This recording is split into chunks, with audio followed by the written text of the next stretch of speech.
welcome to the Wealthy After 40 podcast, the show for Gen X women and couples who are ready to ditch financial stress and feel confident about retirement.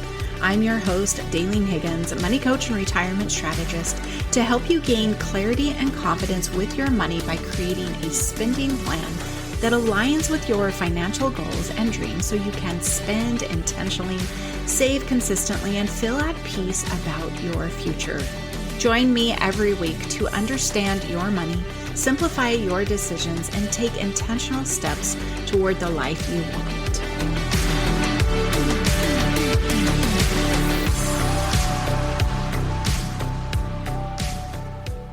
Today's episode is a guest interview. I'm so excited. I know it has been a while, but I didn't want to just bring guests on anymore just to bring guests on. So they will be impactful when I bring them on. They will complement me in areas that I am not the expert in, right? And I don't claim to be. So Mary Ann Stenquist is going to be joining us. She is a spending coach, and she works with clients who struggle with emotional overspending. Now, you might be wondering, is this me? Is this not me?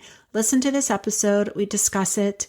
If you're still not sure, please reach out to one of us and we will direct you as to what the challenge could possibly be and help you find a resolution.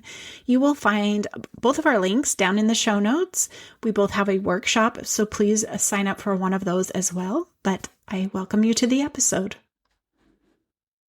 Welcome to the episode, Mary Ann. I'm so excited to dive into the topic of spending. So let's start with who you are and who you help. So my name is Mary Ann, and I am a spending coach. I am actually a speech pathologist by trade, but a spending coach by calling.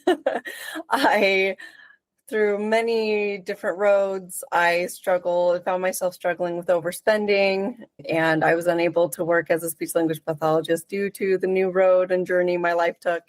And so I found myself overspending, found myself really struggling with that. And I had to do my own research. And in that research, I found that there's an emotional reason for why we buy. And so as a spending coach, I really try to help people align their purchases with their intentions and not their impulses. Yeah, I love that. I help people budget their money with their values so that they can get more enjoyment out. So we're tackling it just from two different angles, and I really love that. So before we jumped on, I know I said, I help people understand like overspending may just be a control issue. They're not budgeting or planning correctly. So really tactical. That's my nature. I'm very tactical, very practical. But yet there's been times I'm like, they're still overspending, even doing what I consider to be the simple pieces. So let's dive into overspending from your side and your view. And I love that you acknowledge that there's a tactical and practical view, but there's a missing component. And that's exactly what I found was missing when I was trying to just make a budget. Everything looked good on paper. And it was like, oh, wow, I'm meeting all my goals and I'm putting $600 towards savings. This is amazing. And then that didn't happen. At the end of the month, I'm like, where did the money go? It looked so perfect on paper. So it was really frustrating. I was trying to understand why. So I thought it was the budget. And I kept trying to change the budget, a different budgeting approach, a different app, and it didn't fix my overspending. And that's where I've really discovered that overspending is not always a budgeting problem. It's a spending problem. The numbers can look perfect and you still overspend, but why? And I like to think of it as money management is a balance between saving and spending. And if you don't spend within the limits that your budget outlines, you won't be able to save. So no matter how much you refine your budget, if you can't stick to that limit within the month, your budget's not going to work. And that's a lot of what happens is we're not looking at our budget all the time. We're not thinking about it or looking at it at the store when we have that cute blouse, that kitchen appliance. It's not top of mind. And so my approach is really helping you in those moments, making those aligned decisions that will make your budget work.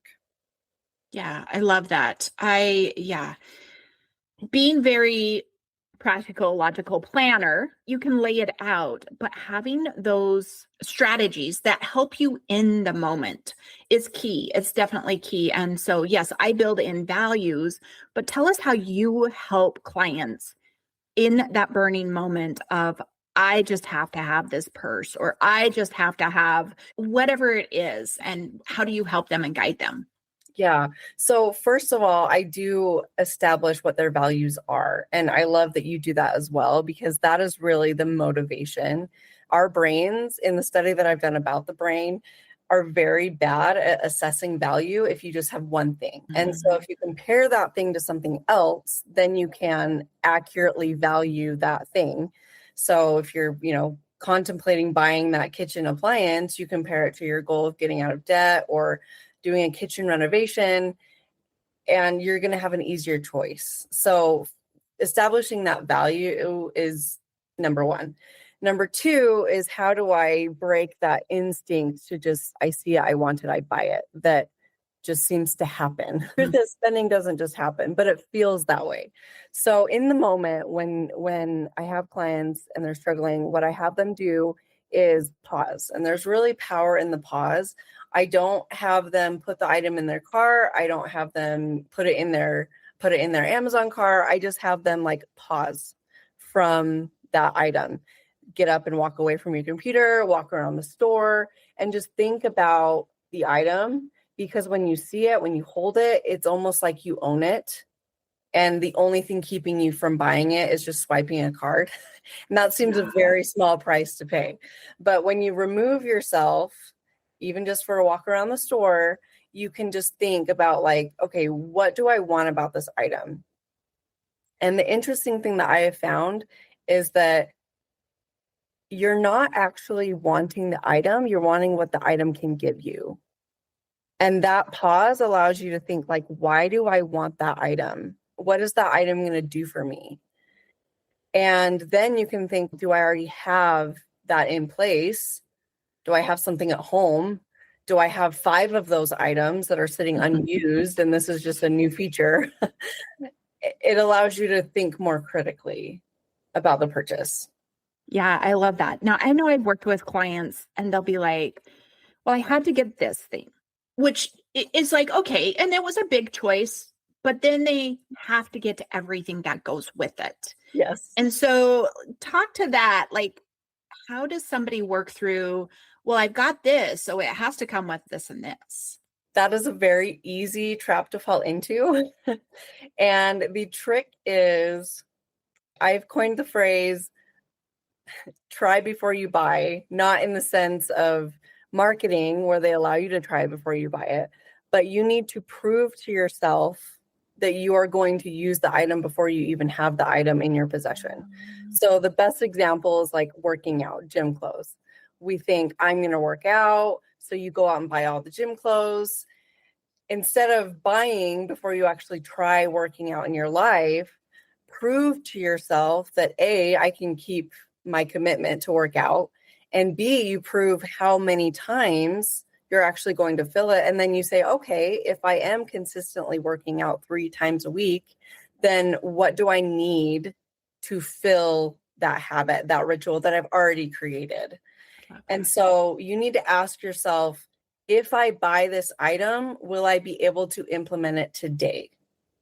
And if not, it's often not because you need the appliances, it's because you need the system, you need it actually in your life. And that rule applies to everything.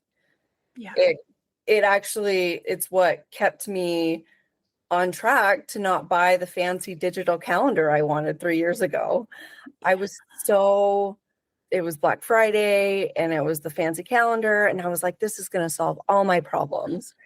And I had it in my car. It was expensive though. And I just was like, I don't feel good about spending that, but it's going to make it so much easier. And I thought, what will I be able to get this calendar and implement it tomorrow? No, because I didn't have any routines. It's like a chore chart and calendar and everything. All of my calendars were disorganized. My girls didn't have chores that they were doing regularly. I was just kind of like running by the seat of my pants. My life wasn't organized. And so realizing that, it's like no fancy calendar is going to fix that for me. I've got to make those changes first. And then guess what? 3 years later, I mean, I could have bought it sooner, but I didn't need it. And then it was like, you know what? My life could really support having something like this. And I bought it and it's great. And I love it. It's not sitting unused. Yeah.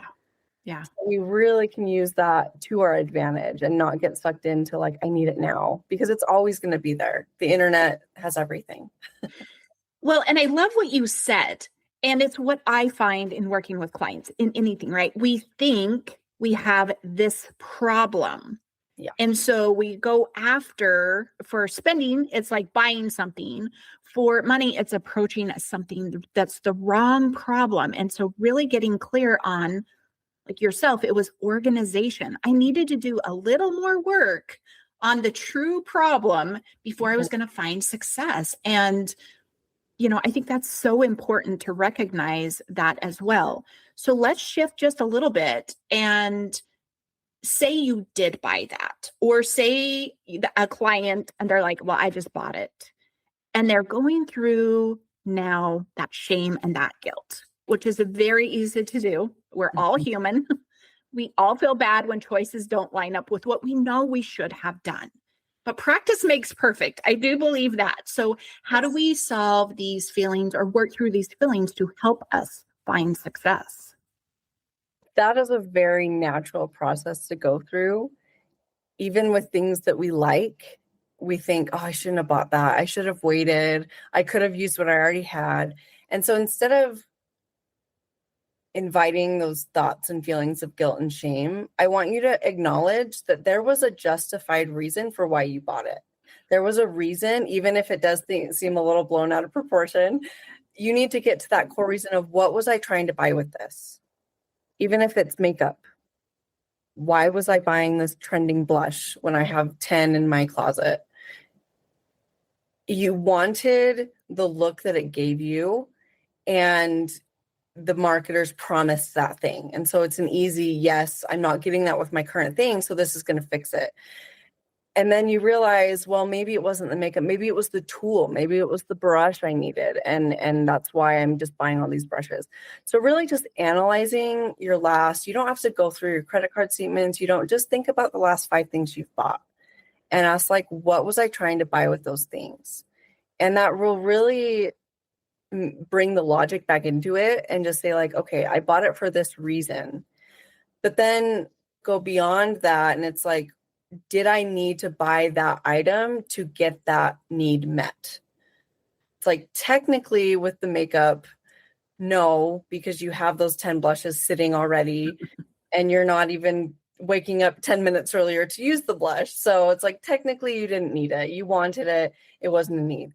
But then moving forward, you're not going to go out and buy the 12th blush, the 13th blush. You catch yourself before you find yourself buying the same things over and over. And again, that applies to everything. It can be whatever your favorite things are to buy, is just really identifying what you were trying to buy. And then as far as like addressing the guilt and shame, that's really big. And I'm really big on reframing guilt and shame. So shame tends to keep us stuck. We hide, we just keep it hidden because we're so ashamed. And the emotion of guilt actually is the brain's way of communicating that what we just did that we're ashamed about doesn't align with our values. And when I learned that, when I was studying emotions, I was like, wow, that is powerful. Yeah. Because if that emotion of guilt is coming, that means that what we just did doesn't align. Well, what are our values? What is it conflicting with? And almost 9 times out of 10, what we're buying does conflict with our values. And that's why we really need to align those purchases with our intentions, our values, and not just that impulse to buy. Yeah. Yeah. That's huge. That is really huge. Understanding that guilt and recognizing it's that friction moment. And hey, yeah, you feel bad, but what can you do different? Again, solving the problem, not going after something even like the budget or going after something else. And honestly, I think this is falling into what I call systems, right? A budget is just a plan. Then we have actions and we have systems that control it. And even something, I call my awareness that I help clients with as soft skill. That's what you're doing is all soft skills. It's something that's not tangible. We can't, not everybody talks about it. And so it's like, what do we do? What do we do? Yeah. So, all right, overspenders, emotional overspenders. Do they make good money? Do they come in all shapes and sizes? They come in all shapes and sizes. And I think that it's important to differentiate like this idea that there's savers and spenders. And I have found that we're all spenders, but there's just different levels of spenders. And for the saving spenders, the people that tend to not spend money, who are traditionally called savers, there's a reason why they're not spending. Yeah. And so it's really important to distinguish, like differentiate those things, but also to focus on, I'm not talking about everything you're buying because we have to buy things. We have to spend money. This is the overspending part where you're spending over your capacity. Or, when I was overspending, we never went into debt. We never went into any credit card debt. So you don't have to go into debt to justify having difficulties with spending. Yeah. It's really not a money issue. If it's causing you guilt and shame and it's cluttering up your house, it's too expensive. So whether you're going into debt or not, it doesn't matter. It's what you're feeling. And so really understanding that is important, especially because the media rewards and glamorizes spending. And I found that I was justifying my spending when I was watching other people blow 10 times what I was spending. And it was like, well, I'm not that bad. Yeah. But I wasn't happy. And so it doesn't matter if I wasn't that bad on a numbers basis. I didn't feel good. Yeah. Yeah. Okay. So you brought up savers and spenders. I'm a saver, lend to saving, but I do tell people I spend. I have my moments where I spend, not out of control, but in the moments I'm like, wow, that was a lot of money. And I do it like 2 or 3 times a year. It's a very seasonal for me. And so I think that's the other thing to recognize that, well, and the other thing I thought of as you were talking about that saving and spending is definitely a balance. And so as a retirement coach, I'm trying to help people live for now and save for later, because you can be on both sides of the coin of, well, I'm never going to live long enough to retire. Okay, but what if you do? You never planned for your older self, And so it's this balance. Money has a balance, and money, it's hard because money is involved in everything. And whether you are being guided by seeing what other people have and that's driving your spending, talk about some of those things. Like, why do people overspend emotionally? The getting, I know it's like dopamine, but I'm sure there's other things as well. Yes. And that's what I found is in my research, I literally typed into Google how to stop spending before it happens, because I would just spend, and the money has already been spent. And it's like, how do I stop it before it happens? And nothing came up. And so, and when in my research, it would get to the good part of like, we spend to feel dopamine, and then it would just stop. And I'm like, it's so much more than the dopamine. I know it is, because especially for me, shopping felt like a need. And I'm like, this isn't a need, but it feels that way. Yeah. And in my research, I actually came across Maslow's hierarchy of needs. The funny and ironic thing about it was I came across it on a sales marketing business webpage. So they're teaching marketers how to use our emotional needs against us. Yeah. And I was like, this is it. This is the reason. And it really goes to unmet needs. everything we buy is either a cope for something we're not getting emotionally, it's a deflection, it's whatever it is, but it comes to an unmet need. So speaking of the kitchen appliance or the calendar, the unmet need was control. It was, I wasn't organized and I was needing help. I was needing support. And we can spend a lot of money in pursuit of this help and support, but I didn't even need the calendar first. I needed to establish a routine at home. I needed to ask for more support from my kids, from my husband, and he was more than willing to do it. But I didn't recognize that that was the issue. I thought that I didn't have the calendar. So recognizing the need behind it and not feeling shame. And that's what I love so much about, I call them my spending types.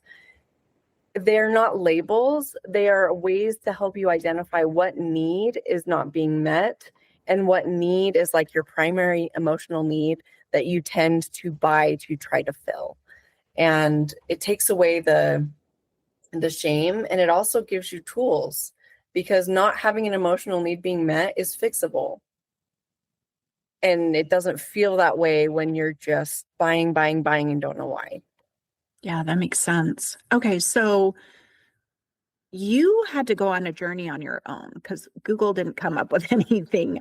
I love that. You've gone on the journey yourself. You figured it out. How do you help clients? And how does somebody take that first step? If they're like, oh, is this me? And recognizing, or if they know it's them, they're like, yeah, I can really identify. What are some ways that you can help them? Sure. I have found that really starting where we both start with the values, getting them motivated, helping them realize, and just asking yourself, even right now, just sit and ask, does my spending align with my values? And even simpler than that, if someone were to look at my spending, not knowing anything about me, would it give an accurate picture of who I am and what I value? And when I asked myself that, I was appalled. Yeah. If someone looked at my spending, they would see a bunch of clothes and apparel. They'd think that I was just self-absorbed, that I only cared about my appearance, that I could care less about my family. That was so far from the truth. But that's what my spending reflected. Yeah.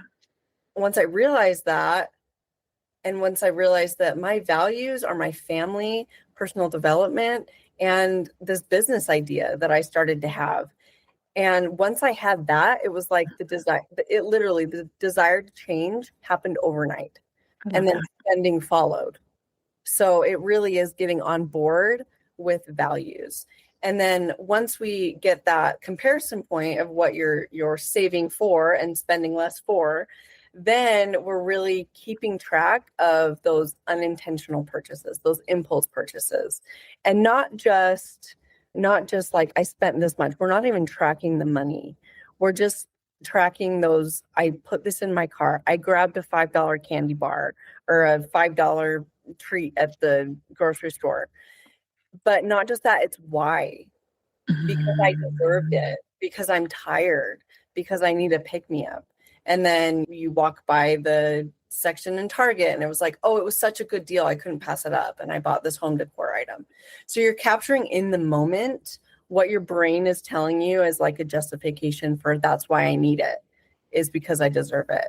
And that's what really starts helping clients to recognize that voice and recognize that there is a pause and they do have a choice to put that in their item. So first we're looking at it after it's purchased, then we're trying to do it during, and then we're trying to do it before. I like that. I always tell clients, because they'll be like, it's only this much, or I only can save this much. And I'm like, that is a taboo word with money, right? And so like the idea of, well, it was on sale. Well, how many on sale items are you buying? And so it's like understanding that trail that you're creating and being able to go there. So yeah. I was just going to say, in addition to that, like I only have this much, or I don't have any money left over to save. My approach really is empowering, because you realize that the money leaks that you start, that you have just all the time. And when you add the money amount to it, $5 here, $10 here, that adds up. Yeah. And you think, oh, that's empowering. I can use that money towards what I value. And that's so much more empowering than like, I can't buy this. I can't buy this. You can choose to buy that, but it is taking away from what you value more. And if you want to cut in other areas, that's fine. But we think that we're really good at mental math and like, I won't spend as much in groceries this year or this month. And then we buy the thing and then we overspend in groceries anyway. And that's where you come in, where it's like, how do you fix it? But not even aware of those impulse spending, because it's just all wrapped up in one receipt and one total. And it really doesn't reflect your grocery spending when so much of grocery stores are not grocery items.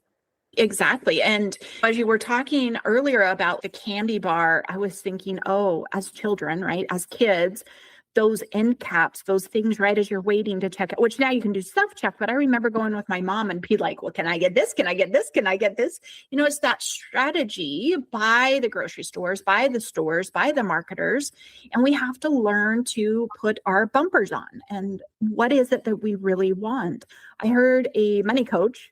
She said, I don't spend money on eating out because I choose to do other things. And it's that choice, and that's that value, and it's that funneling of your money to the most important things. And so that recognition that you had for your family and for somebody to see that, which I don't know that, I guess I'm going to get a little off here. Like, I don't know that it's important for other people to see that. However, to actually paint the picture for yourself. So then if somebody does see that, it's like verifying and doing that. So, all right. So how can somebody connect with you, start exploring, working with you, better understanding if they have a overspending problem, lacking practical and planning, or overspending because I have a different need. I recognize needs differently.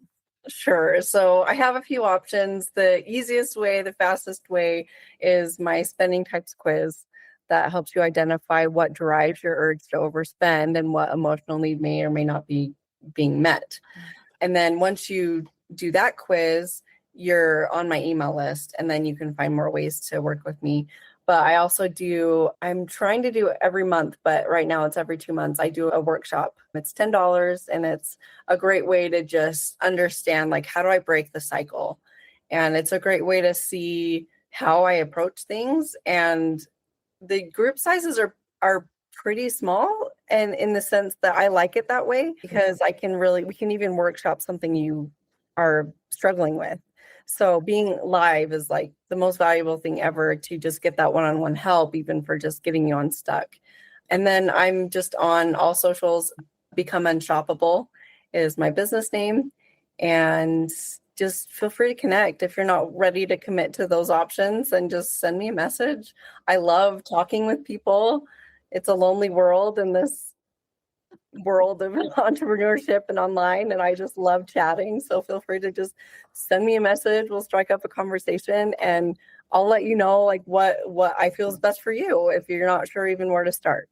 Yeah, I love that. It's taking that first step. So listeners, if you feel like, I might have this problem, take a first step.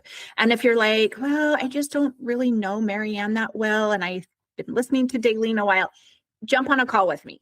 I will connect you with Mary Ann. I will make you feel better about if that is the right choice as well. Because I definitely understand it.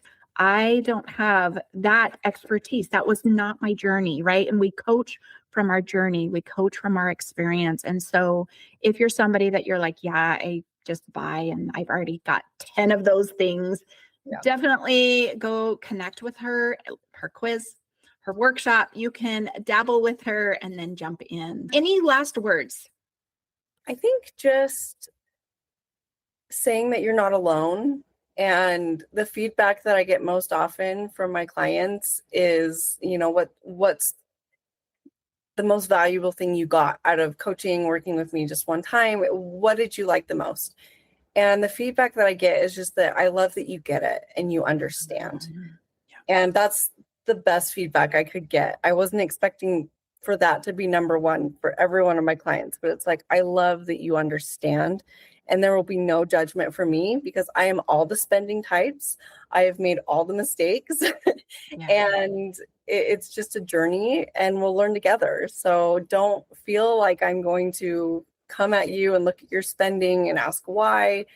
It's really a very understanding, non-judgmental environment where I just want to help get you unstuck and help you align your spending with your values. I love that. Thank you for taking the time and talking to us about spending. And listeners, please reach out to one of us so that you can start your journey, and we'll see you next week. Thanks. Thanks for tuning in. I hope today's episode helped you feel a little clearer and more confident about your money and reminded you that progress doesn't have to feel overwhelming. If this episode was helpful, I'd love it if you followed the show, left a quick review, or shared it with another Gen Xer who could use this kind of support. And if you're ready to stop guessing and want clarity around what to focus on next, I invite you to book a free financial clarity call at elevatefinances.us/clarity. And remember, retirement isn't just a dream, it's a plan. Let's make it possible together.